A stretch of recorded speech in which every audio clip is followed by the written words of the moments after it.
Morning students, आज हम start कर रहे हैं कंटिन्यूटी के अंदर properties of continuous function. Properties of continuous function के अंदर क्या है, जैसे कि अभी आप क्या करते हैं, f(x) एक फंक्शन था जो कि दो पार्ट में या तीन पार्ट्स में डिवाइड था। अब हम क्या ले रहे हैं, दो फंक्शंस की बात कर रहे हैं। जैसे कि एक f(x) फंक्शन मान लिया जो कि क्या है, कंटिन्यूअस मान लेते हैं हम कि f(x) फंक्शन क्या है, कंटिन्यूअस है।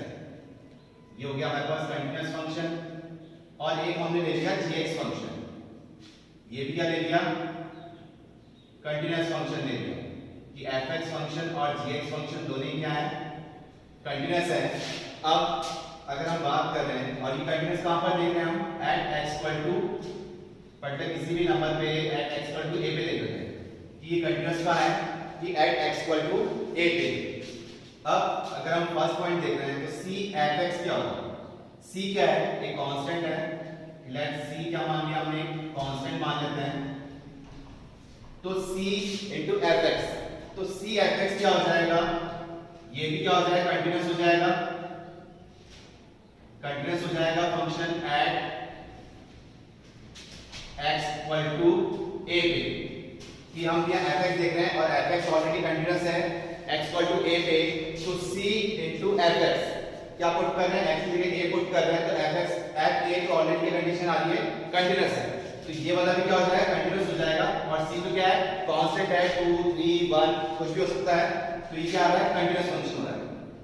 और अगर हम दोनों फंक्शन की बात कर रहे हैं f(x) plus gx, f(x) function और gx फंक्शन क्या दोनों ऐड कर रहे हैं, तो क्या होगा, ये भी क्या होगा, कंटिन्यूअस होगा। Continuous function at x equal to a पे, ये भी क्या होगा, कंटिन्यूअस होगा। या फिर हम माइनस कर रहे हैं, f(x) function minus gx function दोनों कंटिन्यूअस है, या तो हम इन दोनों का एडिशन कर रहे हैं या सब्ट्रैक्शन कर रहे हैं, तो क्या आ रहा है, ये दोनों क्या हो जाएंगे, पूरा फंक्शन क्या हो जाएगा, कंटिन्यूअस फंक्शन हो जाएगा at x equal to a। Third point अगर हम देख रहे हैं, क्या है, f(x) into gx, f(x) function बनता है gx फंक्शन से, जो कि आपने क्वेश्चंस भी किए थे, तो ये भी क्या होगा, कंटिन्यूअस हो जाएगा at x equal to a पे। नेक्स्ट है इसमें कि f(x) function divide by gx function, ये भी कंटिन्यूअस है, लेकिन इसके लिए हमें ध्यान रखना है कि कंटिन्यूअस फंक्शन f(x) फंक्शन क्या होता है, कंटिन्यूअस होता है in its domain. Continuous function हम देखते हैं क्या है, इन इट्स डोमेन में। तो यहां तो हमें कोई दिक्कत नहीं थी कि ऑलरेडी हमने बता रखा था कि f(x) कंटिन्यूअस फंक्शन है, gx कंटिन्यूअस फंक्शन है at x equal to a पे। तो ये तो सारे कंटिन्यूअस हो गए। इस बारे में हमें क्या ध्यान रखना है कि ये फ्रैक्शन फॉर्म में आ गया, और फंक्शन में हमने क्या देखा था कि फ्रैक्शन फॉर्म में आ रहा है, तो डोमेन एक्सेप्ट होना चाहिए। तो डोमेन क्या है इसमें फ्रैक्शन फॉर्म में, कि gx की कंटिन्यूअस हो रहा है at x equal to a पे, but gx not equal to 0, मतलब डिनोमिनेटर वाला फंक्शन क्या है, 0 नहीं होना चाहिए। जिस केस में ये 0 बनेगा उसको हम अवॉइड करेंगे, अदरवाइज क्या कंटिन्यूअस हो जाएगा at x equal to a पे। मतलब ये फंक्शन क्या होता है, कंटिन्यूअस होता है इन इट्स डोमेन, क्योंकि फ्रैक्शन फॉर्म में आ गया, तो ये क्या है, कंटिन्यूअस होता है इन इट्स डोमेन में। नेक्स्ट हमारे पास इसमें कंपोजिट फंक्शन। कंपोजिट फंक्शन जैसे कि हम क्या लिखते हैं, अभी देखा था f(x) gx composite function f of gx, इस टाइप से लिखते हैं इसको। और क्या लिखते हैं, f ऑफ gx, इस फॉर्म में लिख सकते हैं हम इसको। ये हमारा कंपोजिट फंक्शन में लिखा जाता है कि f ऑफ g, मतलब क्या होता है, f जैसे f फंक्शन है किसका, gx का, ठीक है। तो अब ये कंपोजिट फंक्शन हम कैसे लिख रहे हैं, क्या देख रहे हैं इसमें कि if gx is continuous at x equal to a, मतलब ये एक फंक्शन है जो कि क्या है, कंटिन्यूअस है at x equal to a, and f(x) भी एक फंक्शन है जो कि क्या है, is continuous at x equal to ga। gx एक फंक्शन है जो कि कंटिन्यूअस है at x equal to a पे, और f(x) एक फंक्शन है जो कि क्या है, x equal to ga पे कंटिन्यूअस है। तो हमको बताना है कि देन फॉग ऑफ x, मतलब f ऑफ gx ये क्या होगा, तो ये भी क्या होगा, कंटिन्यूअस होगा। कंटिन्यूअस होगा एट x इक्वल टू ए पे। कैसे कि हम क्या लिख रहे हैं एफ ऑफ जी एक्स। अब ये कंडीशन जैसे हम एग्जांपल ले लेते हैं, जैसे कि हम लेते हैं एफ एक्स एक फंक्शन जो ले रहे हैं मॉडुलस ऑफ एक्स और जी एक्स हम मान लेते हैं साइन एक्स। जी एक्स हमने मान लिया साइन एक्स। अब देखते हैं कि ये कंटीन्यूअस होगा या नहीं होगा। तो किस लिए देखना है कि फॉग ऑफ एक्स के लिए देखना है कि कंटीन्यूअस होगा या फिर नहीं होगा। वैसे कंटीन्यूअस होगा, कैसे होगा continuous, F X equal to modulus of X. और किसी भी चेक कर लेते हैं अपन at X equal to A कि ये क्या आ रहा है, मॉडुलस ऑफ एक्स क्या होता है, कंटीन्यूअस फंक्शन होता है। तो मॉडुलस ऑफ एक्स क्या है, कंटीन्यूअस फंक्शन है। जी एक्स क्या है, इक्वल टू साइन एक्स, और साइन एक्स भी क्या होता है, कंटीन्यूअस फंक्शन होता है। तो एफ ऑफ जी एक्स मतलब इसको कैसे लिखेंगे, एफ ऑफ जी एक्स को F G x composite function में जी एक्स हमारे पास क्या है, जी एक्स हमारे पास है साइन एक्स, तो हम क्या लिख देंगे एफ ऑफ साइन एक्स। इस टाइप से लिखा, जी एक्स की क्या वैल्यू पुट कर दी, क्या था साइन एक्स था। अब क्या कर रहे हैं एफ ऑफ साइन एक्स मतलब एफ एक्स फंक्शन में जहां जहां एक्स है वहां क्या पुट कर देंगे साइन एक्स, तो ये क्या आ जाएगा मॉड ऑफ साइन एक्स। तो ओवरऑल देखा गया ये क्या आ रहा है, फंक्शन क्या हो रहा है, कंटीन्यूअस हो रहा है। क्यों कि मॉडुलस फंक्शन क्या है, कंटीन्यूअस है। साइन एक्स फंक्शन क्या है, कंटीन्यूअस है। तो F of G X function भी क्या होगा, कंटीन्यूअस होगा। और अगर हम डायरेक्ट देखते हैं मॉडुलस ऑफ साइन एक्स, तो मॉडुलस ऑफ साइन एक्स भी क्या हो रहा है, ये कंटीन्यूअस हो रहा है क्योंकि साइन एक्स कहां डिसकंटिन्यू हो रही है, तो ये डिसकंटिन्यू हो रहा ही नहीं है हमारे पास कि साइन एक्स ग्राफ कैसे चलता है, एक कर्व फॉर्म में चल रहा है इस टाइप से, जिसकी वैल्यू क्या होती है, डोमेन क्या है इसका, रियल नंबर कुछ भी पुट कर सकते हैं। रेंज क्या आता है -1 to 1, लेकिन मॉड में है तो मॉड का मतलब क्या हो गया, नेगेटिव वैल्यू कंसीडर नहीं होगी, सिर्फ क्या आएगा इसका आंसर, पॉजिटिव आंसर आएगा। लेकिन कर्व जो है कंटिन्यू फ्लो होता रहेगा, तो ये फंक्शन क्या हो गया, कंटीन्यूअस फंक्शन हो गया। नेक्स्ट में हम पढ़ रहे हैं टाइप्स ऑफ डिसकंटिन्यूटी।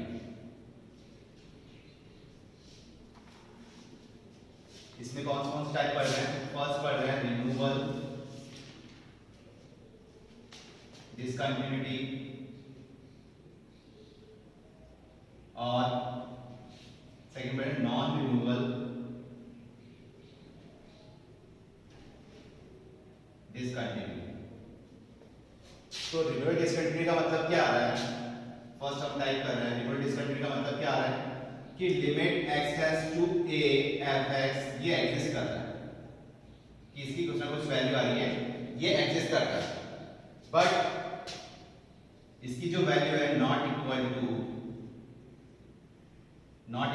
f है, मतलब जो डायरेक्ट वैल्यू हम जब पुट कर रहे हैं तो उसके इक्वल नहीं है। मतलब कि limit x tends to left hand मतलब लेफ्ट हैंड लिमिट इक्वल है राइट हैंड लिमिट के, किसकी इक्विवेलेंट है, लेफ्ट हैंड लिमिट और राइट हैंड लिमिट, ये दोनों तो इक्वल है। लेकिन ये किसकी इक्विवेलेंट की है, लिमिट x टेंड्स टू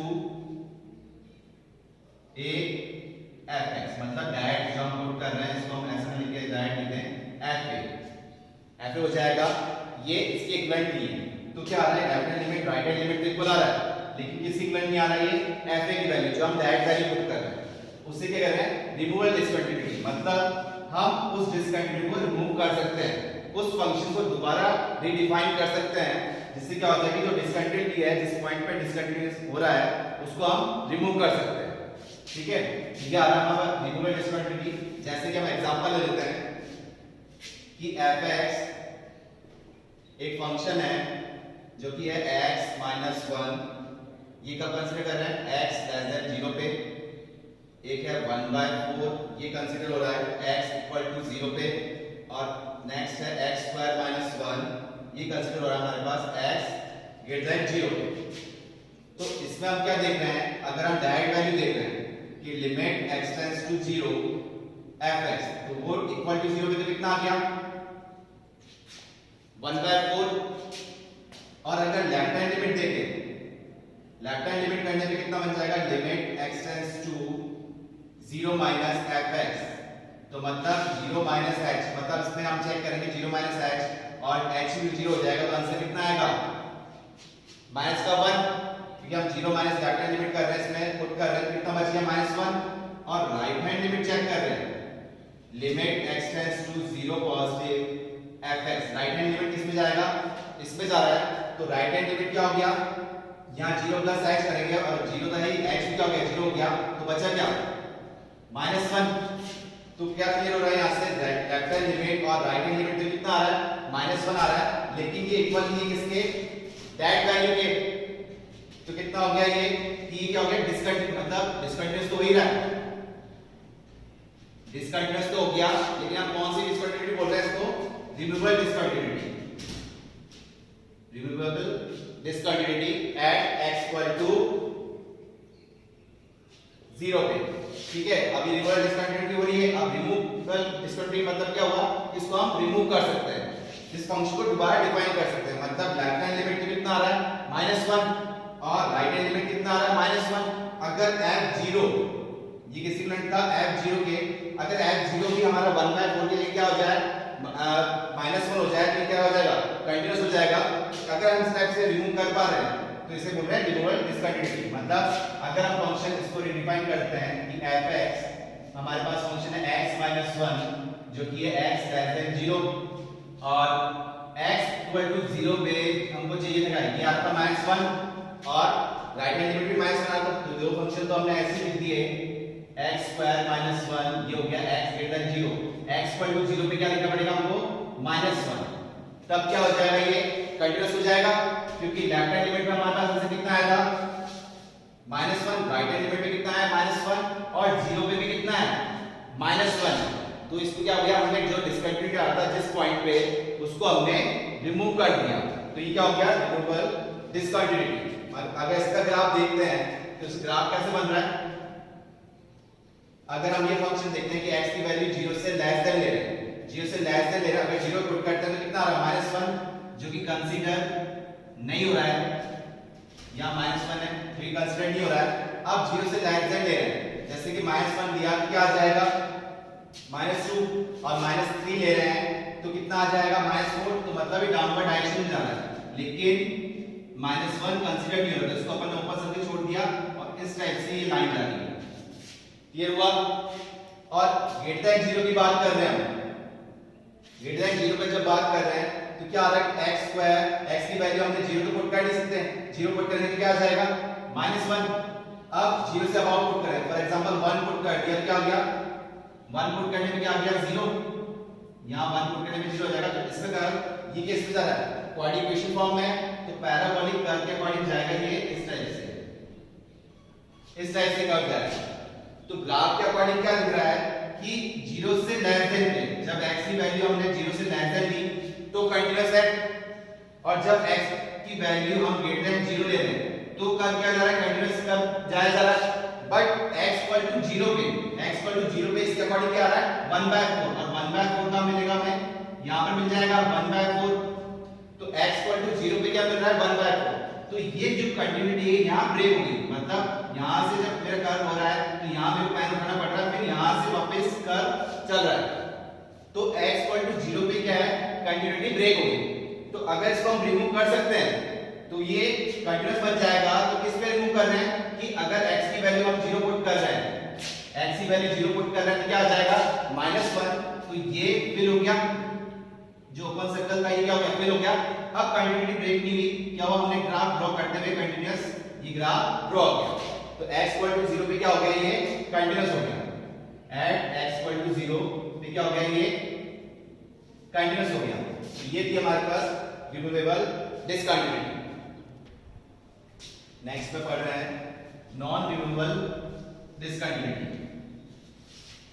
इसमें क्या है कि अगर इसमें तो था कि एग्जिस्ट कर रही है, इसमें क्या हो जाएगी condition limit x tends to a fx, वो एग्जिस्ट ही नहीं कर रही है, डज नॉट एग्जिस्ट, मतलब उसकी लिमिट जो वैल्यू है वो एग्जिस्ट ही नहीं कर रही है, एग्जिस्ट ही नहीं कर रही है, तो हम क्या है इसकी कंटिन्यूटी को डिसकंटिन्यूअस हो जाएगा कि एग्जिस्ट ही नहीं कर रही है, तो हम इसकी डिसकंटिन्यूटी रिमूव नहीं कर सकते हैं, ठीक है, तो ये एग्जिस्ट नहीं कर रही है। या फिर limit x tends to a minus मतलब लेफ्ट हैंड लिमिट और limit x tends to a positive fx, ये दोनों क्या है, लेफ्ट हैंड लिमिट और right hand limit both are exist, दोनों क्या कर रही है, एग्जिस्ट कर रही है,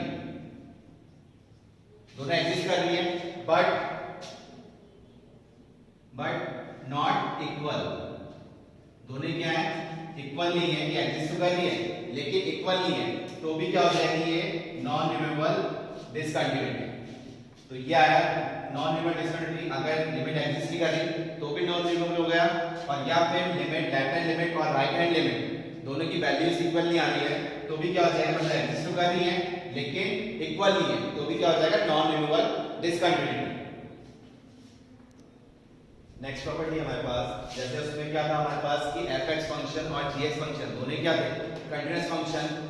अगर f is continuous at x equal to c and g is discontinuous at x equal to c, पहले प्रॉपर्टी हमने क्या किया था कि दोनों क्या है, कंटीन्यूअस है, इसमें क्या है, f तो कंटीन्यूअस है और g जो फंक्शन है, f और g का मतलब क्या है, fx फंक्शन, या जिससे हम चेक कर रहे हैं, जैसे x पे चेक कर रहे हैं, तो fx फंक्शन कंटीन्यूअस है और gx फंक्शन क्या है, डिसकंटीन्यूअस है।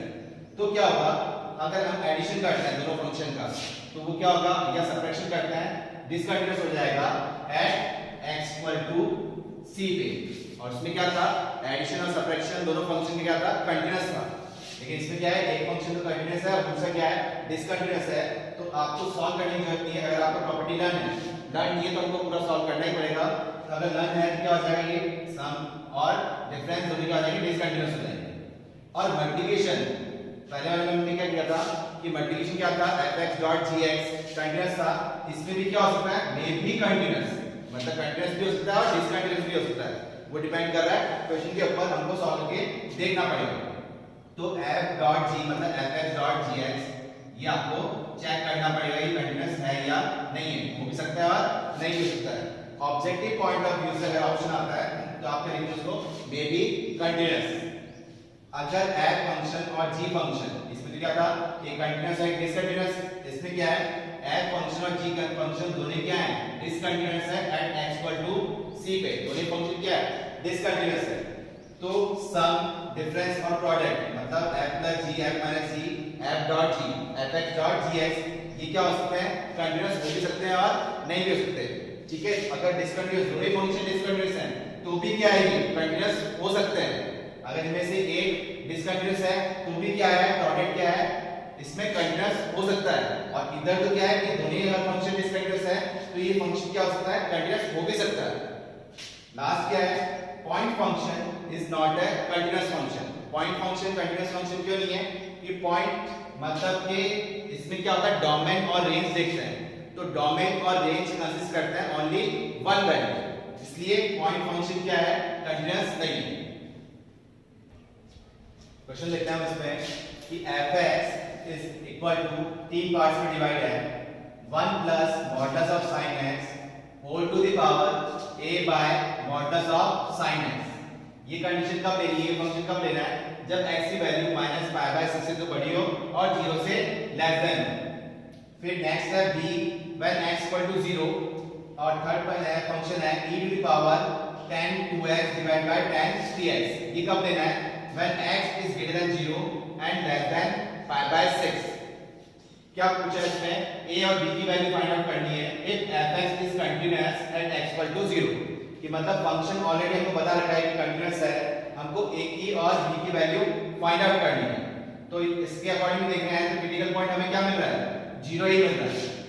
तो डायरेक्ट पे तो हमारा आंसर कितना मिल रहा है, b, कि x इक्वल टू 0 पुट करें तो कितना है b, तो b की वैल्यू यहां से मिलेगी और a इसके अकॉर्डिंग मिलेगी। तो हमारे पास जब लेफ्ट हैंड लिमिट कर रहे हैं, लेफ्ट हैंड लिमिट का मतलब क्या हो गया, limit x tends to 0 minus fx, मतलब के 0 माइनस h, अगर h करते हैं हम इसमें तो ये क्या हो जाएगा, 0 minus h f minus h हो जाएगा। तो इसमें जब हम पुट कर रहे हैं तो ये क्या आ जाएगा, फंक्शन यहां पर सॉल्व कर रहे हैं, लिमिट h टेंड्स टू 0, क्योंकि लेफ्ट हैंड इसमें जा रहा है एज ए 0 इसमें, तो 1 जहां x से हमारे पुट कर देंगे माइनस h, तो 1 plus modulus of sin minus h whole to the power a upon sin minus का h। ये हो गया हमारे पास अब इस लिमिट्स को जब सॉल्व कर रहे हैं तो साइन माइनस थीटा होता है माइनस साइन थीटा, लेकिन मॉडुलस में क्या रहेगा प्लस ही हो जाएगा। तो ये हमारे पास क्या बन जाएगा, limit s tends to 0 1 plus sine h whole to the power a by sine h modulus, जिसको हम ऐसे भी लिख सकते हैं 1 whole to the power a। ये ऐसे क्यों लिखा, क्योंकि हमें एक फॉर्मूला पता है लिमिट के अंदर कि लिमिट x टेंड्स टू 0 और 1 plus x whole to the power 1 by x, जैसे हमने एक्सप्लेनेशन के लिए किया था कि e की power x minus 1 upon x equal to 1 होता है, log 1 plus x upon x ये 1 होता है। ऐसे ही 1 plus x whole to the power 1 by x ये किसी इक्विवेलेंट होता है, e के इक्विवेलेंट होता है। तो 1 प्लस इसको हम x बोल दें और ये 1 बाय x है। इस पूरे का आंसर क्या आ गया, और लिमिट क्या चल रही है s टेंड्स टू 0, यहां हम x के लिए लिख रहे थे, यहां क्या आ रहा है s टेंड्स टू 0, तो ये पूरा तो क्या बन गया e बन गया और e टू द पावर क्या है a। तो इसका फाइनल आंसर क्या आया e to the power a। इसके लिए लेफ्ट हैंड लिमिट के लिए, और डायरेक्ट वैल्यू कितनी थी b थी।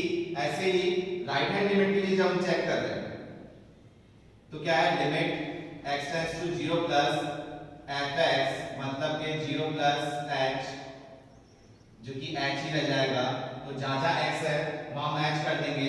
तो ये बन गया हमारे पास limit h tends to 0 e की power tan 2h upon tan 3h। तो लिमिट्स हम यहां जैसे लगा रहे हैं, इसमें भी हम लिमिट्स लिख सकते हैं कि limit s tends to 0 distributive property के अकॉर्डिंग। अब ये tan 2h अगर हम इसको अगर सेपरेटली सॉल्व करते हैं, tan 2h divide by tan 3h, तो ट्रिग्नोमेट्री में आपने फॉर्मूला लर्न किया था कि limit x tends to 0 tan x by x ये किस इक्वल होता है 1 के इक्वल होता है। तो यहां लिमिट x टेंड्स टू 0 है, तो ये tan 2h से क्या करें 2h से मल्टीप्लाई और डिवाइड कर दिया, यहां 3h है तो 3h से मल्टीप्लाई और डिवाइड कर दिया। तो ये वाली टर्म जो थी हमारे पास ये 1 बन गई, ये वाली टर्म 1 बन गई, क्या बच रहा है 2h बाय 3h। तो यहां से h और h कैंसिल आउट हुए, क्या बचा हमारे पास 2 बाय 3। तो यहां से हमारे पास टर्म आई 2 बाय 3 जो कि थी टर्म उसकी ट्रिग्नोमेट्रिक फॉर्म की, और हमारे पास राइट हैंड लिमिट क्या था e to the power this. तो आंसर आंसर क्या हुआ e to the power 2 by 3। ये लिमिट डिस्ट्रीब्यूटिव के अकॉर्डिंग हम इस तरह से सेपरेट भी कर सकते हैं, मल्टीप्लिकेशन में भी सेपरेट कर सकते हैं, डिवीजन में भी कर सकते हैं। तो ये टर्म क्या आ गई e की पावर 2 बाय 3। अब इसको हम डायरेक्ट देखते हैं, जो कि वैल्यू फाइंड आउट करनी है कि a इससे एक आंसर आया e की power a is equal to b equal to e की पावर 2 बाय 3। मतलब direct value left hand limit equal to right hand limit. ये इक्वल क्यों कर दिया, कि फंक्शन क्या है कंटीन्यूअस है एट x इक्वल टू 0 पे। तो अब इसमें कैसे वैल्यू निकालेंगे, यहां से b की वैल्यू हमारे पास क्लियर हो गई कि b की वैल्यू क्या आ गई e की पावर 2 बाय 3। a की वैल्यू कैसे निकालें, तो कंपेयर कर लेते हैं e to the power a equal to e to the power 2 by 3। तो यहां से एक्सप्लेनेशन बेस सेम है तो पावर इक्वेट होगी, तो a की वैल्यू क्या गई 2 बाय 3। यहां से हमने वैल्यू निकाली। तो कॉम्प्लिकेट कहां था, ये इस पॉइंट पे अगर हमको ये फॉर्मूला लर्न है तो ये हमारे लिए इजी हो जाएगा।